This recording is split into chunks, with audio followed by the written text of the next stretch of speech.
몽골의 1차 침입 때 고려가 끝까지 항전했다면, 강화도 천도도 항복도 없이 싸웠다면 역사는 어떻게 달라졌을까? 1231년 몽골의 1차 침입. 고려는 거대한 충격에 휩싸였다. 당시 몽골군은 초원에서 천하를 제패하던 속도로 압록강을 넘어 고려 국토 깊숙이 진격했다. 현실의 고려는 전투력에서 압도당한 끝에 개경을 버리고 강화도로 천도하고 사실상 항복의 길을 택했다. 하지만 만약 이때 고려가 끝까지 항전했다면, 강화도로 피하지 않고 왕실과 백성들이 끝까지 버티는 길을 택했다면, 지금부터 그 가상의 역사를 펼쳐보자. 1. 항전의 결정, 그리고 새로운 리더십의 등장. 만약 최씨 무신 정권이 강화도로의 도피를 선택하지 않고 끝까지 싸운다는 결정을 내렸다면 군사적 재편이 필요했을 것이다.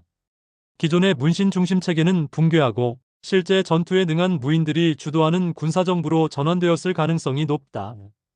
강동성 전투에서 승리를 이끈 김추려, 조충 같은 인물들이 전국 단위의 방어전을 지휘하게 되었을 것이다.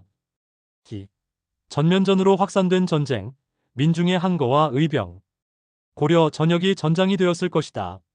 삼별초와 같은 정예 병력이 더 빠르게 조직되었고 의병과 향토방위군이 전국 각지에서 저항했을 가능성이 크다. 전투 중심지는 북부 국경뿐 아니라 개경, 청천강, 한강 방어선까지 확대되며 격렬한 교전이 이어졌을 것이다. 이 과정에서 고려 백성들은 피해를 입었지만 동시에 민중의 반침략 의식이 고양되었을 가능성도 크다. 오히려 이 시점부터 고려 내부에서 반몽 민족주의가 싹트기 시작했을 수도 있다. 3. 몽골군의 지연과 초원 전략의 변화. 몽골의 침입이 고려에서 장기화되면 그 자체가 초원 제국에게 큰 타격이 된다. 정복은 빠르고 효율적이어야 했다. 하지만 고려에서 발이 묶인다면, 쿠릴타이 몽골 귀족회의에서 고려 정복보다 송나라나 서방 원정에 집중하자는 목소리가 나왔을 수도 있다. 특히 고려의 장기 항전으로 물자와 병력이 과도하게 소모되면 칭기즈칸의 후계자들 내부에서도 전략 분열이 발생했을 것이다. 4. 국제외교의 변화. 고려, 송 일본 연합 가능성. 몽골에 맞서 싸우는 고려의 항전 소식이 동아시아 전역에 퍼진다면 송나라와 일본이 주목했을 것이다. 특히 송은 고려를 공동전선으로 끌어들이기 위해 외교적, 군사적 원조를 제안했을 수 있다. 한편 일본은 현실에서도 훗날 1274년, 1281년 두 차례 몽골의 침공을 받는다. 그런데 고려가 몽골과 끝까지 싸우며 동북아 방어선을 유지했다면 일본의 초기 침공 자체가 지연되었을 수도 있다. 고려 일본 간 외교 채널이 열렸을 가능성도 배제할 수 없다. 5. 내부 개혁과 고려 왕권의 부활. 전쟁은 체제를 바꾼다. 끝까지 항전한 고려는 내부 정치에도 큰 변화를 겪었을 것이다. 최씨 무신 정권은 흔들렸을 것이고 항전을 이끈 무장들이 새로운 민심의 주역이 된다. 이를 계기로 왕권이 무신 정권을 제압하거나 반대로 완전히 새로운 군사 정권이 수립되었을 가능성도 있다.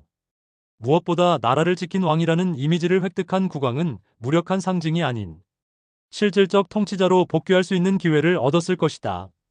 6. 강화도 천도 없는 현실. 수도 개경의 철통 방어. 강화도로 천도하지 않았다면 개경은 함락과 재탈환을 반복하는 전쟁의 중심이 되었을 것이다. 수도 방어를 위해 성곽 보수, 보급 체계 강화, 하천 방어선 정비 등 군사 인프라가 발전하고 장기적으로 고려는 몽골의 침입에도 불구하고 성곽 도시 국가로 거듭났을 수 있다.